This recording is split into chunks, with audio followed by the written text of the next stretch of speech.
comment allez-vous? Parce que c'est la moindre des choses. Aujourd'hui, je vais faire une vidéo qui parlera pas forcément de transition ou d'un autre thème, ni de concours ni rien.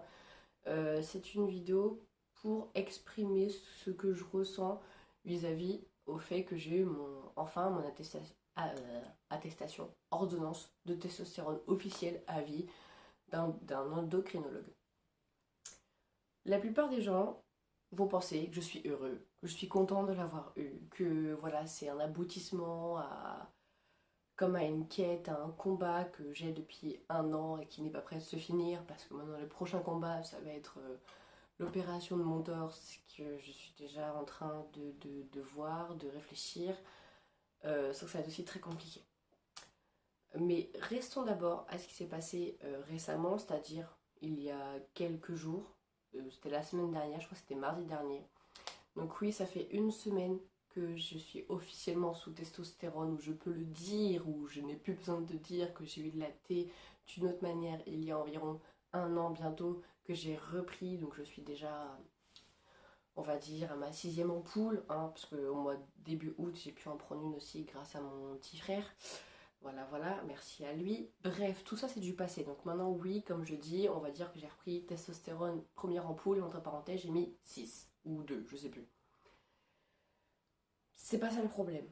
Le problème, c'est que le jour où mes amis ont su qu'enfin j'avais réussi ce combat, où j'allais enfin avancer dans mon processus, dans ma transition, dans mon parcours, pour être la personne que je suis au fond de moi, ils m'ont tous félicité et, et clairement, je cherchais pas à être félicitée. Je l'ai dit en story parce que je partage ma transition en story pour aider d'autres personnes transgenres qui sont aussi dans le mal, pas forcément comme le mien, mais qui ne peuvent pas commencer leur parcours, à leur donner des conseils qui, voire les personnes safe, m'ont vécu. Mais je l'ai partagé, voilà, juste pour en fait aider et apprendre aux autres personnes. Pas en fait pour qu'on me félicite, parce que oui, je peux être félicitée de ce que j'ai vécu, vu que j'ai vécu une agression sexuelle par mon premier endocrinologue en fin du mois de janvier. Donc oui, effectivement, je pourrais être fière d'avoir réussi, d'avoir retrouvé un endocrinologue qui est safe, d'avoir retrouvé un psychologue parce qu'on en avait eu un qui nous avait dit oui, je vous fais attestation et qui ne l'a pas fait. Donc on a dû retrouver un autre psychologue, un autre endocrinologue. Donc oui, ça a été une transition quasiment, il fallait que je fasse tout en 2 fois. Mon copain en fait une, donc on est à deux. Il l'a fait avec moi, donc lui, il s'est pas fait agresser sexuellement, mais il était là quand moi je l'ai vécu sans vraiment s'en rendre compte. Mais ma psychologue m'a clairement dit que c'était une agression sexuelle que j'ai subie. Mais je suis pas heureux. Genre, j'ai pas ressenti la joie, même quand j'étais au rendez-vous, quand il m'a dit, en plus, il a commencé à me dire, oui, mais c'est mieux, ça aurait été mieux un mot du psychiatre. Et pareil, mon copain, il lui a dit, non, mais on verra dans un mois quand tu seras majeur. Je lui ai dit clairement, moi, je reprends pas la testostérone. Vous avez le mot des parents, vous avez le mot d'un psychologue, certes, c'est pas un psychiatre, et vous avez nos prises de sang. Vous voulez quoi, attendre qu'il soit majeur? Bah non, on a tout. Juste que pour lui, c'était pas un papier assez officiel. En fait, on aurait dû quasiment passer par un notaire qui soit témoin que le père de mon copain. Et la grosse galère, quoi. Après, c'est parce qu'il est très carré. Ça, je lui en veux pas. Je trouve ça propre. C'est bien. Et à un moment donné où si on est aussi des êtres humains, faut se mettre à nos places. Un parcours de transidentité, c'est déjà très compliqué. Alors, si en plus on nous met encore des bâtons dans les roues, c'est encore plus dur. Mais voilà, quand moi, il m'a fait mon papier, parce qu'il m'a pris, on va dire, en premier sur nous deux, j'ai pas ressenti la joie que j'aurais dû avoir. J'ai pas ressenti la joie que d'autres personnes transgenres, par exemple FTM, parce que je suis surtout FTM quoi, sur ce sujet-là, peuvent ressentir quand ils vont enfin avoir entre les mains leur ordonnance de testostérone. J'ai, j'ai pas ressenti cette joie. Je me suis même pas dit, ouais, enfin un combat de gagné. Non, parce que je sais qu'il n'est pas terminé. Je sais que j'aurais dû l'avoir avant. Je sais que j'aurais pas dû vivre ça. Je sais que le premier endoc était en tort. Je sais que si le premier endoc aurait été respectueux, je l'aurais déjà eu. Et non, ça s'est pas passé comme ça. Donc je peux pas être heureux. Je n'arrive pas à être heureux en disant que je suis sous testostérone. J'ai fait une injection, je sais plus quand, la date, je pense que c'était il y a 4 jours. Quand je l'ai fait, j'ai perdu tout moyen. J'ai perdu tous mes moyens, j'étais pas bien, j'étais.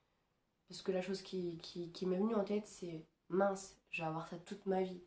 Et en fait, ça, c'est compliqué de se dire qu'en fait, on doit se piquer quasiment toutes les 3 semaines, toute sa vie. Ce qui fait quasiment, je dirais, allez, 15, 16, 17, 14, 15, 16, ouais, environ 18 injections par an, 18 piqûres par an. Bah, c'est beaucoup. C'est énorme. Et faut avoir le mental. On peut mettre notre vie en jeu. Et c'est ça qui est compliqué. Et donc, en fait, je vous avoue que même là, quand je vous en parle, je pense que ça se voit. Je ne ressens aucune joie, aucun bonheur, aucun plaisir d'être enfin sous testostérone officiellement. C'est comme ça, c'est mon point de vue. Je vous le partage parce que j'ai pas forcément envie de le dire à chaque personne un par un. Je préfère que ce soit ici et que vous le voyez ici par mes propres mots que par des messages. Comme ça, vous voyez mes réactions et ça se voit clairement que, à part être fatigué de tout ce qui arrive en ce moment, fatigué de cette accumulation de ces échecs, de ces bâtons dans les roues, de ces obstacles que je peux avoir, qu'en fait, je peux pas être heureux juste parce que voilà, j'ai eu la testostérone enfin. Je n'arrive pas à être heureux. Enfin voilà, je préférais vous le partager que moi, ce n'est pas un bonheur d'avoir été enfin soudée. Je le regrette pas parce que c'est ce que je veux être. C'est pas qu'en fait je doute sur moi.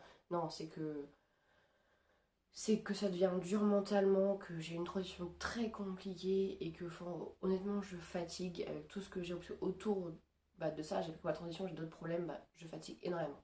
Enfin voilà, maintenant vous le savez, je vous l'ai partagé en espérant que votre transition à vous soit meilleure que la mienne. Je vous souhaite de tout cœur surtout que ce soit meilleur que la mienne. Sur ce, pensez à vous abonner, à activer la cloche et surtout à me suivre sur les réseaux pour avoir des nouveautés. Actuellement, je fais un concours. Et puis si vous avez des questions par rapport à la transidentité, le monde LGBT, n'hésitez pas à m'envoyer un petit message sur Instagram. Comme d'habitude, il est en lien dans la description. Et surtout, bonne rentrée à tous et puis prenez soin de vous. Je vous dis à dimanche.